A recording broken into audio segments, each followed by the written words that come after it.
there, or what happened to her in the country a few times. But now Nigeria has hit back in the form of the Vice President. Let's have a look at the Financial Times headline. Nigeria's Vice President launches attack on Tory leader Kemi Badenoch. Kashim Shettima's comments follow criticism by the Conservative leader of the country where she grew up. What do you make of this diplomatic row, if you like?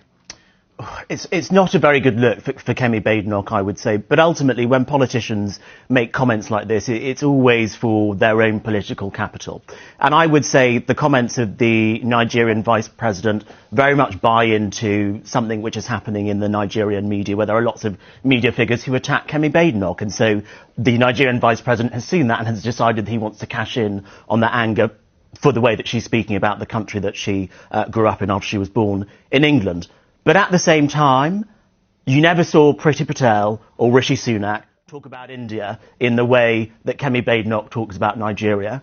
And I would simply say, if you are a Brexiteer and you're saying we need to be expanding our global trade beyond the European Union, we want to be looking at emerging markets for growth, fastest growing markets, don't slag off one of the fastest growing economies in Africa with one of the youngest populations that you have a personal link to. I mean, the Nigerian Vice President told her to change her name.